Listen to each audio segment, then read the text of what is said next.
Let's talk about the Middle East. A new war seems to be brewing in the volatile region. At least the events of the last 24 hours suggest that an all-out war is a matter of when rather than if. Here are some things that have happened so far. Yemen's Houthis have targeted the Ben Gurion airport in Tel Aviv and the US aircraft carrier Harry S. Truman in the Red Sea.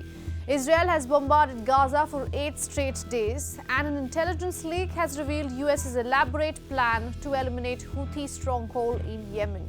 It's like a vicious circle of bombs that are pointing towards one thing: a direct confrontation in the Middle East, not with the proxies, but between the US and Iran. And this raises some important questions.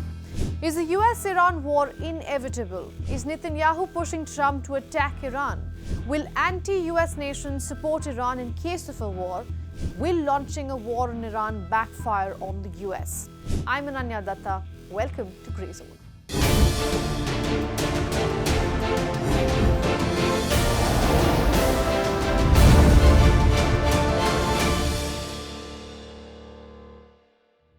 We need to reverse a little bit in time to understand where the US would lie in this war. Actually, not the US, the President Donald Trump himself.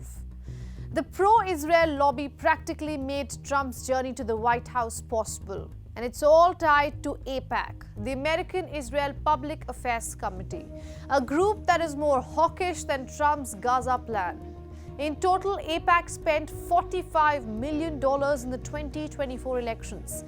Half of this money was spent to unseat 2 Democratic members of the Congress who have been pro-Palestine.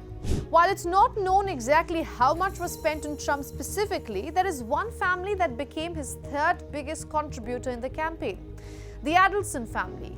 The woman in charge is a Tel Aviv-born philanthropist who gave $100 million alone. The reason I'm telling you all of this is because it's not just elected politicians who decide foreign policy in the US. Indirectly, it's also those who help them get elected. Apart from AIPAC, with its fat pockets, there are also others who are banging the war drums. Groups like Christians United for Israel, which believes that a war with Iran could save Israel in the long term. The closest Trump has come to talking about a war with Iran is this tweet. But experts say a war with Iran could disastrously backfire for Trump.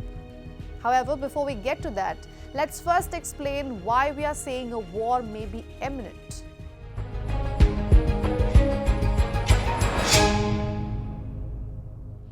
The US is expanding its naval presence in the Middle East. Defense Secretary Pete Hegseth has ordered 2 aircraft carrier strike groups in the region next month to target the Houthis.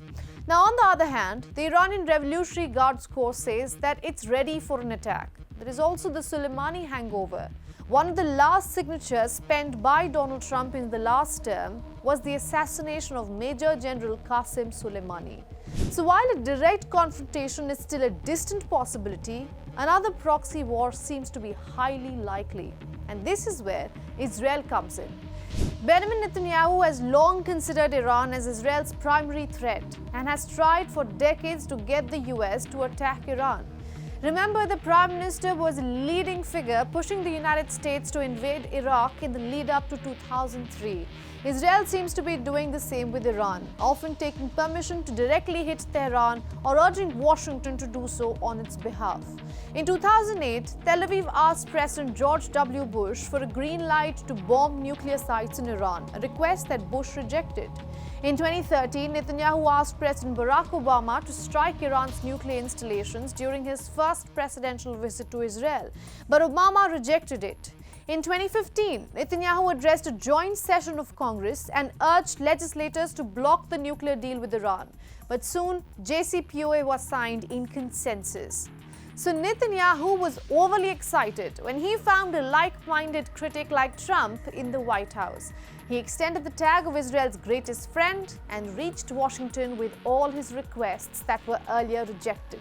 Today, I also took action to restore a maximum pressure policy on the Iranian regime, and we will once again enforce the most aggressive possible sanctions, drive Iranian oil exports to zero, and diminish the regime's capacity to fund terror throughout the region and throughout the world. You withdrew from the disastrous Iran nuclear deal. I remember we spoke about it. You said this is the worst deal I've ever seen. I'm elected, I'm walking out of it. That's exactly what you did. And I think it speaks loudly for just common sense, just looking at things and seeing them as they are. We did this in 4 months.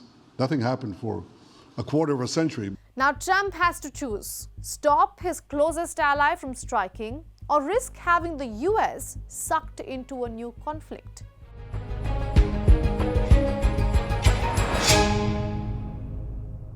For more than 2 decades, Iran's relationship with the West has depended on how many pointy heads the country is hiding.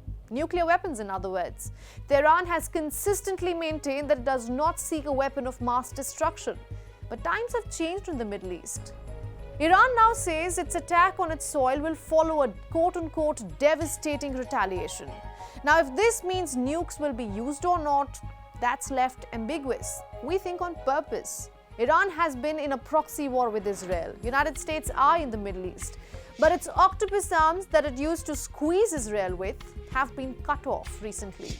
In rapid succession, Tehran has lost Hamas and Hezbollah. It has lost its most stable ally in Syria. Iran's third group, the Houthis, are trying to lead the axis of resistance. But how successful that plan will be is something we'll come to know soon.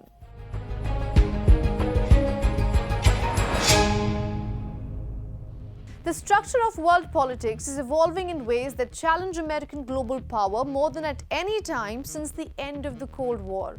And to make matters worse, China, Russia, Iran and North Korea are increasing their support for one another.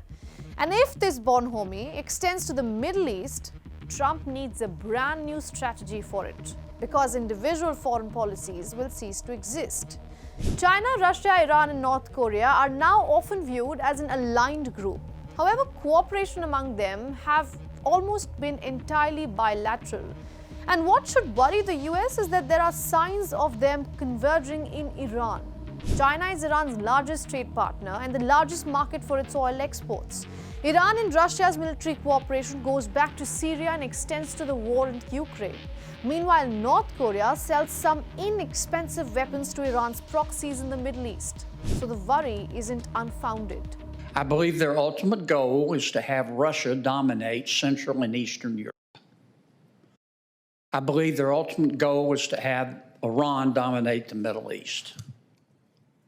And President Xi's ultimate goal, he's the quarterback of this ball club, is to dominate the Indo-Pacific, be free to roam at will in sub-Saharan Africa and South America.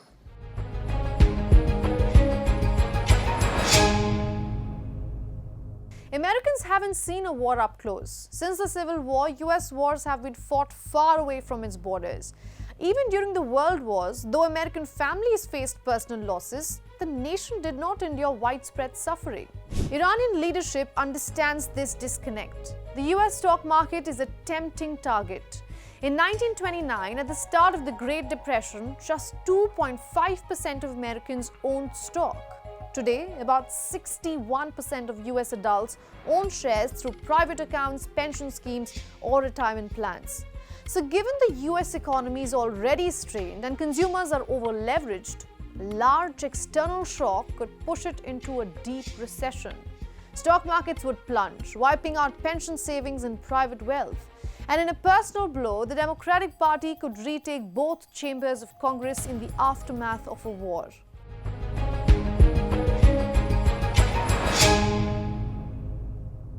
So domestic politics acts as a brake in the United States, but the same cannot be said about Iran. Just 3 weeks ago, Iran's foreign policy advisor Mohammad Javad Zarif resigned for the second time. We were soon told that he was under pressure from hardline factions to resign for months, and it comes as the economy minister was impeached. Both of these were close to President Masoud Pezeshkian, yet had to walk away. The decisions show the power of the hardliners in Iran, including Supreme Leader Ali Khamenei. It is also a signal to the West that Tehran will only harden its stance after suffering more outside pressure, mainly coming in from the United States. So there are different countries involved with very different complications. There are questions that even we cannot answer at this point. So much of it depends on US's Middle East policy and whether Iran can bring in support from outside the Middle East. We keep saying this is a risky region to play games with. Unfortunately, no one seems to be listening.